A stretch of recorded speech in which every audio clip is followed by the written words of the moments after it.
तो चलिए शुरू करते हैं एक सफर, एक ऐसी यात्रा जो हमें हमारे होने के, हमारे अस्तित्व के बिल्कुल कोर तक ले जाएगी। हम मिलकर मानवता के सबसे पुराने सवालों में से एक का जवाब ढूंढेंगे। वो सवाल जो हजारों साल पहले वैदिक ऋषियों ने पूछा था, मैं कौन हूं? आइए अपने अंदर की उस अदृश्य शक्ति, उस स्व को जानने की एक कोशिश करते हैं। तो घूम फिरकर सवाल वहीं आ जाता है, आखिर वो कौन सी अदृश्य शक्ति है जो हर जीवित प्राणी को चलाती है, जो हमें जीवन देती है? ये एक ऐसा सवाल है जिसने हजारों सालों से बड़े बड़े दार्शनिकों को उलझाए रखा है, और यही हमारी आज की खोज का सेंटर पॉइंट है। तो इस सवाल की जड़ तक जाने के लिए हमें समय में बहुत बहुत पीछे चलना होगा। चलिए मिलते हैं उन प्राचीन वैदिक ऋषियों से जिन्हें हम चेतना का मतलब कॉन्शियसनेस का पहला एक्सप्लोरर कह सकते हैं। उन्होंने प्रकृति को बहुत ध्यान से देखा और एक ऐसा सवाल पूछा जिसने सब कुछ बदल दिया।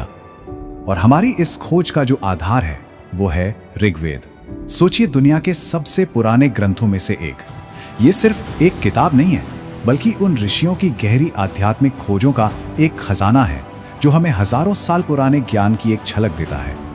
जरा इस टाइमलाइन को देखिए, हम बात कर रहे हैं 3000 साल से भी ज्यादा पुराने समय की। ये कोई सिर्फ इतिहास का एक पन्ना नहीं है, ये एक जीती जागती विरासत है, एक ऐसा ज्ञान जो आज भी हमारे दर्शन और हमारी आध्यात्मिकता को रास्ता दिखा रहा है। तो उन ऋषियों ने अपने आसपास की दुनिया को बहुत ध्यान से देखा और एक बहुत ही बुनियादी सा लेकिन गहरा फर्क महसूस किया।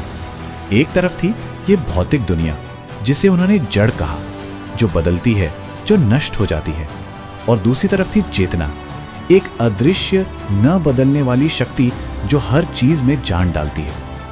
और बस इसी ऑब्जर्वेशन से, इसी अवलोकन से एक बहुत गहरी खोज शुरू हुई।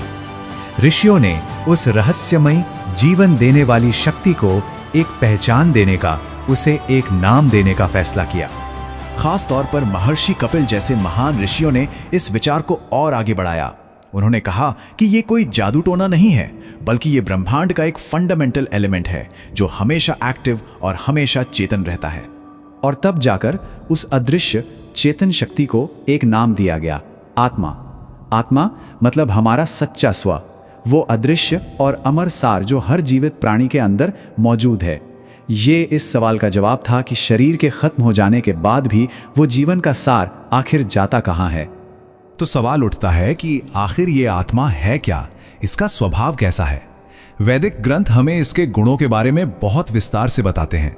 ये सिर्फ कोई कल्पना नहीं है, बल्कि एक हकीकत है जिसके अपने गुण हैं। जरा सोचिए, एक ऐसी चीज जो कभी पैदा ही नहीं हुई तो वो अजन्मा है, जो कभी मर नहीं सकती वो अमर है, जो हमेशा से थी और हमेशा रहेगी वो शाश्वत है, जिसे कोई भी चीज नष्ट नहीं कर सकती वो अविनाशी है, और जो खुद ही प्रकाश है वो प्रकाश स्वरूप है। यही तो है आत्मा जो हमारे शरीर की हर सीमा, हर लिमिट से परे है। लेकिन ये आत्मा कितनी सूक्ष्म है, मतलब कितनी बारीक है, इसको समझाने के लिए श्वेताश्वतर उपनिषद में एक बहुत ही खूबसूरत मिसाल दी गई है। यह हमें बताता है कि आत्मा इतनी ज्यादा सूक्ष्म है कि उसे हम अपनी आंखों से देख नहीं सकते या अपने हाथों से महसूस नहीं कर सकते। पर बात सिर्फ एक व्यक्ति के अंदर की आत्मा तक ही सीमित नहीं रही। ऋषियों की खोज और भी बड़ी थी, और भी विशाल। उन्होंने अपनी नजरें एक व्यक्ति से हटाकर पूरे ब्रह्मांड पर टिका दी और एक और भी बड़े सत्य की खोज की। और इस परम सत्य को, इस कॉस्मिक रियलिटी को उन्होंने नाम दिया ब्रह्म। ब्रह्म वो अल्टीमेट शक्ति है जो इस पूरे ब्रह्मांड में मौजूद है, जो कभी नहीं बदलती। हर चीज का सोर्स भी वही है और हर चीज का सार भी वही। और यहीं पर वैदिक दर्शन अपने चरम पर पहुंचता है, एक ऐसे निष्कर्ष पर जो शायद सबसे बड़ा रहस्य उद्घाटन था कि हमारी अपनी आत्मा, हमारा आत्मन और इस पूरे ब्रह्मांड की परम चेतना ब्रह्म, ये दो अलग अलग चीजें हैं ही नहीं, ये एक ही हैं। इस गहरी एकता को समझाने के लिए वेदों में कुछ महावाक्य हैं, मतलब द ग्रेट सेइंग्स। पहला है प्रज्ञानम ब्रह्म, जिसका सीधा सा मतलब है कि जो चेतना हमारे अंदर है वही चेतना इस पूरे ब्रह्मांड का परम सत्य है। फिर आता है दूसरा महावाक्य, अयम आत्मा ब्रह्म। ये तो और भी साफ साफ कहता है कि ये जो हमारी आत्मा है, हमारा ये जो स्व है, वही ब्रह्म है। ये एक तरह का पुल है जो हमें सीधा ब्रह्मांड की परम चेतना से जोड़ देता है। और फिर है तत्वमसि, इसका मतलब है वह तुम हो। ये एक बहुत ही पर्सनल, बहुत ही सीधा संदेश है। यह हमें याद दिलाता है कि जिस परम शक्ति को हम बाहर ढूंढ रहे हैं वो असल में हमारे अंदर ही है। और आखिर में शायद सबसे प्रसिद्ध महावाक्य, अहम ब्रह्मास्मि, मैं ब्रह्म हूं। ये परम एकता का सबसे शक्तिशाली ऐलान है, वो पॉइंट जहां व्यक्ति और ब्रह्मांड में कोई फर्क नहीं रह जाता। अच्छा, तो ये सब तो हो गई गहरी फिलॉसफी, लेकिन सवाल ये है कि इस ज्ञान का हमारी जिंदगी के लिए क्या मतलब है? इसका जवाब हमें महान दार्शनिक शंकराचार्य के विचारों से मिलता है। शंकराचार्य ने समझाया कि हम जिसे सत्य या रियलिटी कहते हैं उसके भी 3 लेवल हैं। सबसे ऊपर है पारमार्थिक सत्य, जहां सिर्फ और सिर्फ ब्रह्म ही असली है। फिर आता है व्यावहारिक सत्य, मतलब हमारी ये रोजमर्रा की दुनिया।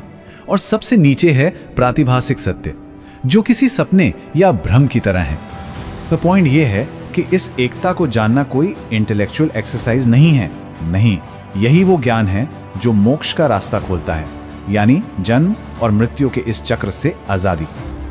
जब हम इस बात को सच में जान जाते हैं कि हमारा असली स्वरूप ब्रह्म ही है, तो हम हमेशा के लिए मुक्त हो जाते हैं। चलिए अब इस पूरी चर्चा को समेटते हैं और देखते हैं कि ये सारे विचार मिलकर ब्रह्मांड की कितनी शानदार और हैरान कर देने वाली तस्वीर पेश करते हैं। ऋग्वेद का ये एक श्लोक देखिए, ये मानो हमारी पूरी बात का सार है। ये कहता है कि ये पूरा का पूरा ब्रह्मांड उसी एक परम चेतना का रूप है।